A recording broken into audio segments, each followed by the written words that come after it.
Disclaimer: my intention is not to refute anything Jesus said, nor make any money from these videos, or edit, add, or take away from any scriptures. But rather my intention is to preach the gospel and share any genuine light I may have. Please judge righteously and keep what is good. And remember, please give God the glory, not men. His is the kingdom and the power and the glory forever. All scripture points and supports to Jesus. I'll take a look at a couple instances from various books. All scripture is possible to be understood in a way through the teachings of Jesus that they amazingly support all that Jesus represented, what he taught, did, and how he lived. I've even read the Quran a little bit, and it's the same, because the negativity towards those who believe in the Son therein actually reinforces the truth even more. Please don't be offended about this, but if you read the four Gospels, the teaching of Jesus, then you will notice the same yourself. Alright. The law. God creates the universe and earth with inhabitants. Then he makes a paradise for all life to eat from, including humans. After the fall, God clothes the two first humans with leather. This is God's very first provisions to the human race. Then there's pure clean water and food literally raining from heaven for 40 years to a people group. Here's more of God's provision. The same God whose Son Jesus is alive and well today, and would take care of you too if you forsake all and come work for him instead of money. The prophets. Elijah is fed by God via ravens on an important mission. Elijah feeds 100 people.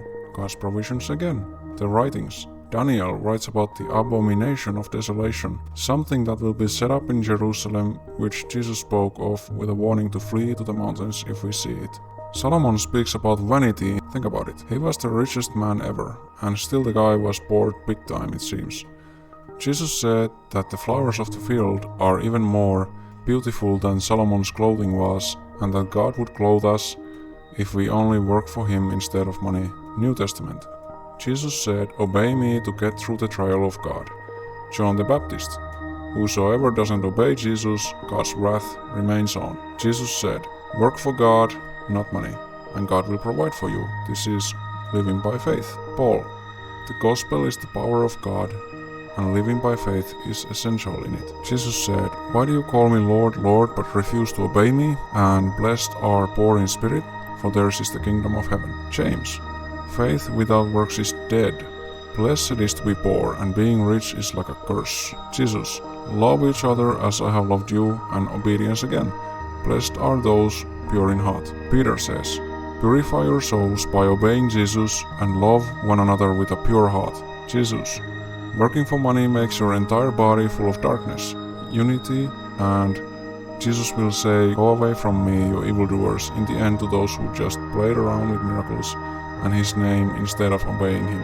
John. If we are yet in the darkness of serving money, we are liars and have no fellowship. If we follow Jesus, the truth, then we have fellowship in the light, in Jesus. So obeying Jesus again, because obeying Jesus is equal to following Jesus, really. We know that we know Jesus by obeying him.